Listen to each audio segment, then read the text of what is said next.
Un microcontrolador es un circuito integrado que en su interior contiene una unidad central de procesamiento, contiene además unidades de memoria, RAM y ROM, y puertos de entrada y salida y periféricos. Bueno, estas partes están interconectadas dentro del microcontrolador mediante buses de comunicación. Se puede decir así a grandes rasgos que un microcontrolador es una microcomputadora en un circuito integrado. Se presenta a continuación una ilustración de cómo se vería un microcontrolador. Es un ATmega 8, que es un microcontrolador muy comercial para propósitos generales. Bueno, dentro de los microcontroladores dijimos que tenemos primeramente puertos de entrada y salida. Las computadoras reciben información a través de un puerto de entrada. Por ejemplo, podría ser un sensor de temperatura que utilizamos para medir la temperatura dentro de un vivero. Y muestran información a través de un puerto de salida. Esto puede ser mostrar información en un display, por ejemplo, que está conectado al microcontrolador mediante un puerto de salida por un protocolo de comunicaciones. Algunos puertos son bidireccionales y pueden configurarse por medio de software mediante la manipulación de registros. Existen dos tipos de puertos básicos: los puertos de comunicación serial. Estos reciben y transmiten información bit a bit por medio de una línea de comunicaciones o una sola línea de comunicaciones. También tenemos los puertos de comunicación en paralelo, que estos reciben y transmiten información en grupos de bits de una manera simultánea. Actualmente existe un gran desarrollo en protocolos de comunicación serial. ¿Esto por qué? Porque requiere un menor espacio, un menor tamaño, menos hardware, y su implementación es más sencilla y obviamente menos costosa. Esto es a diferencia de los protocolos de comunicación en paralelo. A continuación mencionamos algunos de los tipos más comunes de periféricos de microcontroladores. Primero tenemos lo que son los pines de entrada y salida de propósito general. Estos se conocen como GPIO. Pueden configurarse para leer o para escribir datos, ya sea de manera individual, o sea, cada bit individual, o como un grupo de bits simultáneamente. Tenemos también los controladores de comunicaciones, que estos permiten la comunicación entre el controlador y otros dispositivos utilizando protocolos de comunicación como Ethernet, USB o I2C, que ahorita es muy implementado. Se tienen también temporizadores, que estos establecen una frecuencia para un controlador de comunicaciones, proporcionan una señal de reloj al sistema y determinan el tiempo entre dos sucesos. Dentro del microcontrolador también tenemos convertidores ADC, que convierten la señal analógica, por ejemplo, de ese mismo sensor de temperatura, a una señal digital que el microcontrolador pueda procesar. Y algunos incorporan también lo que son convertidores DAC o mi señal de digital a analógica. Contienen también puertos PWM. En la parte derecha tenemos lo que son dos ejemplos de un puerto, de un puerto paralelo y un puerto serial. Entonces, este pequeño puerto paralelo es uno que se implementaba en los 90s, 80s. Es un puerto LPT para impresoras, por ejemplo. Es un poco grande, robusto. Ahorita ya casi no lo ven. De hecho, lo ven en tarjetas madre viejas. Y tenemos el puerto serial, que es más compacto. Aún así es voluminoso, pero actualmente pues serían más compactos. Su diseño permite eso.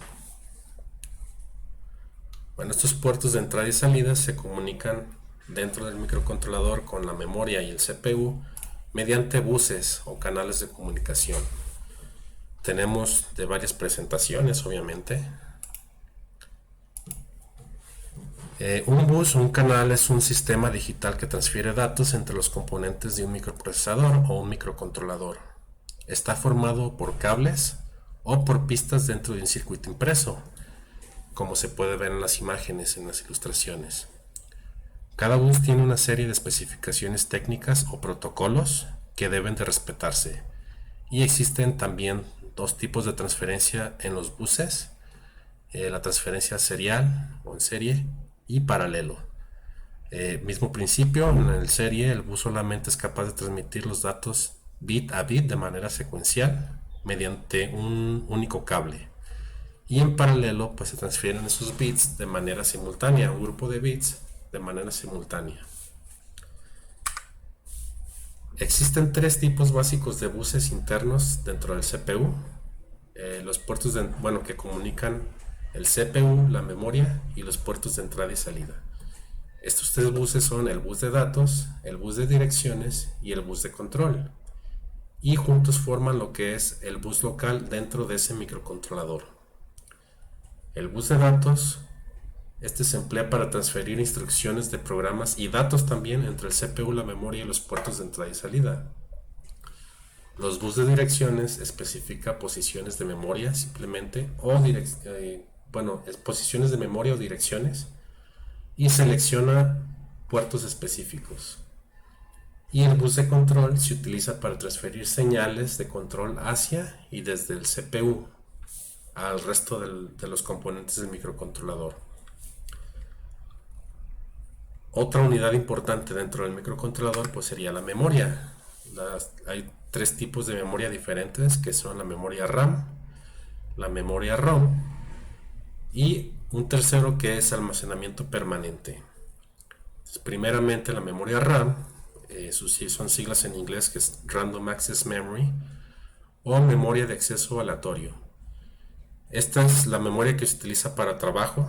En la RAM se guardan todas las instrucciones que ejecuta la unidad central de procesamiento y hay dos tipos básicos de memoria RAM: la memoria RAM dinámica y la memoria RAM estática. La más comercial es la memoria RAM dinámica, la que ustedes compran en cualquier tienda de computación y se la colocan a su computadora. La memoria RAM estática es más veloz que la dinámica, tiene que ver con el tipo, la fabricación, los elementos que se utilizan para su fabricación. Y existe un tercer tipo de memoria RAM, que es la memoria caché. Esa está contenida dentro del procesador. Esa es más rápida que las otras dos anteriores y es más costosa. Entonces, un procesador que tenga más cantidad de memoria caché obviamente aumenta considerablemente su precio. Después tenemos lo que es la memoria ROM, que es Read Only Memory, que es conocida como una memoria de solo lectura. Esta no es de tipo volátil, o sea, si se va a la alimentación, se corta la alimentación del microcontrolador, no se pierde la información. Se utiliza solo para almacenar datos como por ejemplo la BIOS, en ese está contenida toda la configuración de mi computadora. Todo lo que yo conecte en la computadora está contenido en la BIOS. No se puede modificar. Sin embargo, existen algunas tarjetas madres que tienen dos BIOS, o alguna de respaldo, o incluso alguna que se puede volver a reescribir en caso de que se pierda la información. Existen algunos tipos básicos de memoria ROM, lo que son la memoria ROM tal cual, que se graba desde fábrica. Luego existe una memoria PROM, que es programable una sola vez. Una memoria PROM que se puede borrar y se borra por algún dispositivo que produzca luz ultravioleta. Esa se puede borrar varias veces. Luego tenemos una ROM programable y que es borrable eléctricamente, que es la doble EPROM. Y por último, otra memoria o tipo de memoria ROM que se llama Flash, memoria Flash. Por último tenemos lo que es el almacenamiento permanente, que tenemos de dos tipos, interno y externo, pero básicamente sería un disco duro. Una memoria USB, por ejemplo, y dentro del mismo disco duro, de los mismos discos duros, pues ya tenemos algunos que funcionan de manera mecánica y otros que son, por ejemplo, de estado sólido, a manera de transistores o semiconductores. Obviamente esas memorias esa memoria permanente es más lenta que la memoria RAM y la memoria ROM. ¿Por qué? Porque se está conectada de manera externa y requiere más cables o más líneas de comunicación. Dentro de la familia de los PICs, por ejemplo, tenemos microcontroladores de 8, de 16, de 24 y de 32 bits. Hay otras marcas de microcontroladores como Atmel, que es, bueno, la que yo más manejo, Atmel, que también encontramos procesadores de 8, de 16 y de 32 bits. Entonces la potencia del microcontrolador básicamente está dada por ese número de bits, que es el número de operaciones que puede manejar y los datos que yo puedo obtener el resultado. Por ejemplo, para 16 bits yo puedo hacer cálculos de hasta 65.535 en una misma instrucción. Para 24 bits el límite sería de arriba de 16 millones, casi 17 millones. Y para 32 bits sería de 4 billones. Obviamente aumenta el número de bits, aumenta el costo de mi microcontrolador. Si yo quiero implementar una operación en el cual requiera un resultado grande, por ejemplo de 65.535 en un microcontrolador de 8 bits, yo tendría que hacer la operación en 2 pasos para poder utilizar esos 16 bits. Se pueden implementar operaciones de más bits, obviamente en más pasos, y requiere más complejidad o un mejor algoritmo. Yo puedo evitar eso utilizando un microcontrolador de 16 bits o de 24 bits que va a salir sobrado, pero aumentando el costo obviamente de mi sistema.